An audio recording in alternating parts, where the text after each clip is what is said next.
कुछ करने की आवश्यकता है, अपनी ताकत का एहसास कराने की आवश्यकता है। कौन मौलाना हैदराबाद से बोलता है, कौन कहां से बोलता है, इसलिए बहुत चिंता मत करिए, क्योंकि बकरे की अम्मा कब तक खैर मनाएगी आप देखते रहिए। बस बहुत दिन चलेगा नहीं ये।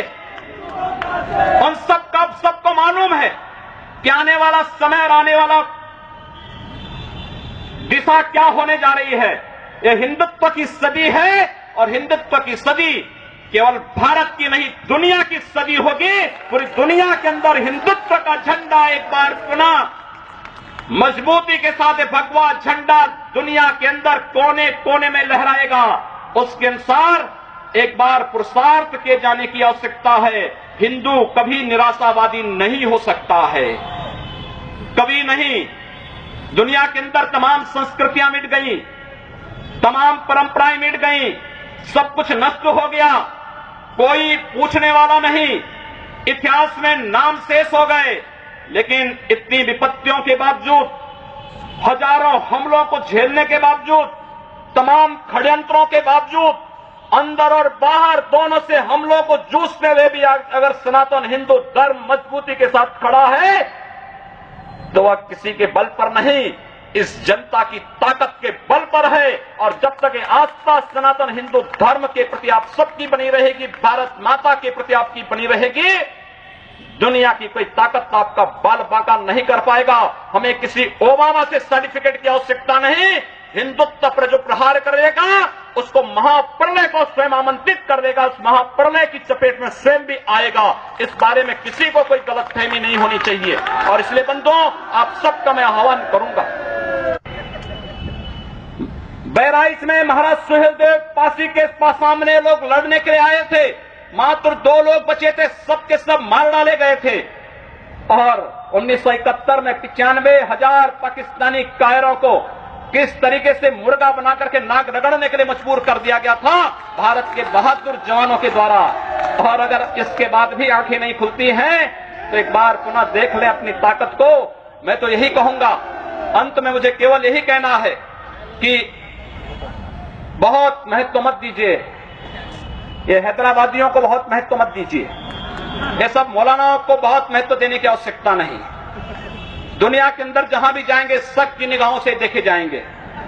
भारत का संत दुनिया के अंदर कहीं भी जाता है सम्मान की निगाहों से देखा जाता है। पूरी दुनिया के अंदर जहां भी भारत की संत परंपरा जाती है। सिंगापुर में मैं गया, मैं देर में पहुंचा, जब एयरलाइंस में बैठने के लिए हुआ तो उसने मेरे कपड़े देखे और सबसे आगे की सीट में बैठे हुए लोग वो खड़े हो गए, वो मुझे बुलाने लगे कि आप आगे। मैंने कहा नहीं, मेरी सीट पीछे। कहा नहीं आप आगे बैठिए।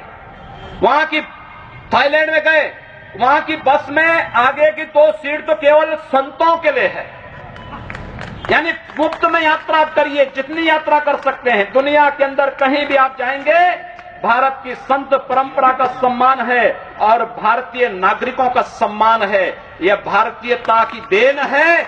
ओबामा जी, इसके लिए किसी से हम लोगों को सर्टिफिकेट लेने की आवश्यकता नहीं। हमारा प्रमाण हमारी विरासत है, हमें जो कुछ भी मिला है वह दुनिया के सामने है। लेकिन याद रखना, अगर कोई हिंदुत्व को छेड़ेगा तो वह मानवता की बर्बादी का संदेश होगा और कुछ नहीं होगा। हिंदुत्व दुनिया के अंदर सुख और शांति का प्रतीक है और विश्व हिंदू परिषद इसका नेतृत्व कर रहा है। विश्व सुरक्षा की गारंटी हो।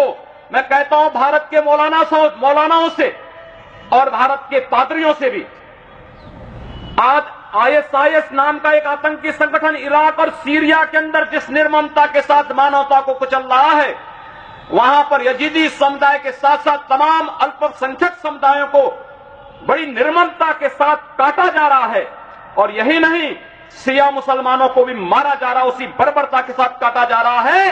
भारत के सब मौलाना मुंह बंद किए हुए हैं, क्योंकि इनको लगता है कि अगर ISIS के खिलाफ बोलेंगे तो वह एक प्रकार से इस्लाम के खिलाफ वक्तव्य होगा। क्या इस्लाम का स्वरूप या बर्बर स्वरूप है इस्लाम का? हम आखिर साबित क्या करना चाहते हैं?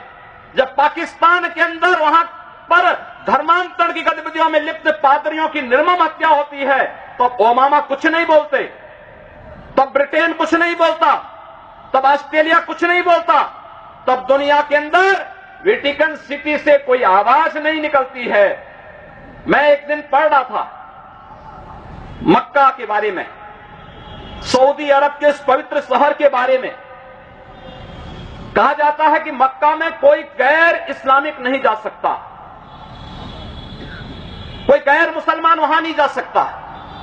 वेटिकन सिटी के बारे में पढ़ रहा था, वहां गैर ईसाई नहीं जा सकता। लेकिन काशी हिंदुओं की सांस्कृतिक राजधानी है, धार्मिक नगरी है। काशी के अंदर सब लोग आ सकते हैं। अब उदार कौन है? यानी हमारी काशी में सब लोग आ सकते हैं, ऊंची ऊंची मीनारें बना सकते हैं, मीनारों से चिल्ला सकते हैं, तो भी हम पर आवाज, तब भी हम पर आरोप लगते हैं। लेकिन सऊदी अरब में, मक्का मदीना में कोई दूसरा नहीं जा सकता, कोई नहीं जा सकता, कोई दूसरा गैर मुस्लिम नहीं जा सकता। वेटिकन सिटी में कोई गैर ईसाई नहीं जा सकता, लेकिन उन पर कोई आरोप नहीं लगता है, आरोप हम पर लगता है। आप उन सच्चाइयों को देखिए